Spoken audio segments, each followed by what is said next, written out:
അപ്പോൾ ഇന്നൊരു കുട്ടി വ്ളോഗ് കണ്ടാലോ? ഇന്ന് നമ്മുടെ വീട്ടിൽ പോകാൻ വേണ്ടി ഇറങ്ങിയ കേട്ടോ. ഇറങ്ങിയപ്പോൾ തന്നെ ഉള്ള ബസ് അങ്ങ് പോയി. പിന്നെ അവിടെ നിന്ന ബസ് അടുത്ത ബസ് വരുന്നത് വരെ കാണിച്ച കുട്ടിയ കോപ്രായങ്ങളാണത്. അതിനുശേഷം ബസ് കിട്ടി നമ്മൾ അവിടെ ചെന്നിറങ്ങിയപ്പോഴും രണ്ടാമത്തെ ബസ് കയറാൻ വേണ്ടി ചെന്നിറങ്ങിയപ്പോഴോ ബസ് വന്നതേ ഇല്ല. പിന്നെ കുറേ നേരം അവിടെ നിന്ന് കുറേ നേരം കഴിഞ്ഞപ്പോഴാണ് അടുത്ത ബസ് വന്നത്. അങ്ങനെ അടുത്ത ബസ് കിട്ടി നമ്മൾ അവിടെ ചെന്നിറങ്ങി. ചെന്നെന്തിരെന്ന് വെച്ചാൽ മണമ്പൂർ മുരുക ക്ഷേത്രത്തിൽ ഇന്ന് കാവടി, അപ്പം കാവടി കാണാൻ വേണ്ടിയിട്ടാണ് പോയത്. പിന്നെ കാവടിയൊക്കെ കണ്ടിട്ട് അവിടെ ഒരു അപ്പൂപ്പൻ ഐസ്ക്രീം വിൽക്കുന്നത് കണ്ട് ഞാൻ കോണിൻ്റെതും അമ്മ ഐസുമാണ് വാങ്ങിയത്. അതിനുശേഷം നേരെ അമ്മയുടെ വീട്ടിലോട്ടാണ് പോയത്. അമ്മയായിരുന്നു എല്ലാവർക്കും ഡൗട്ട് തോന്നും, അമ്മയുടെ അനിയത്തിയാണ് അമ്മി. അപ്പം നമ്മളങ്ങനെ ആട്ടോ വിളിക്കുന്നത്. അപ്പം അമ്മയുടെ വീട്ടിലോട്ട് നേരെ പോയി.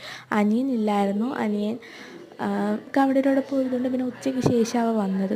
പിന്നെ അമ്മയുടെ വീട്ടിൽ പോയപ്പോൾ തന്നെ എല്ലാം കണ്ട് പോയപ്പോൾ തന്നെ നല്ല വിശപ്പുണ്ടായിരുന്നു. അവിടെ ചെന്നപ്പോൾ തന്നെ ഇഡ്ഡലിയും സാമ്പാറും കഴിച്ചിട്ട് പിന്നെ അവിടെ ഇരുന്ന് കുശലം ചുൾപ്പായി വർത്താനമായി അത് ഇത് അങ്ങനെ ഉച്ചയ്ക്ക് കഴിച്ച ഫുഡ് പോലും വീഡിയോ എടുക്കാൻ പറ്റിയില്ല.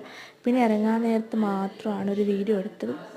അപ്പോൾ എൻ്റെ വീഡിയോ ഇഷ്ടപ്പെട്ടാൽ ലൈക്ക് ചെയ്യണം കേട്ടോ, സബ്സ്ക്രൈബ് ചെയ്യണം. അടുത്ത വീഡിയോയിൽ കാണാം. ബൈ.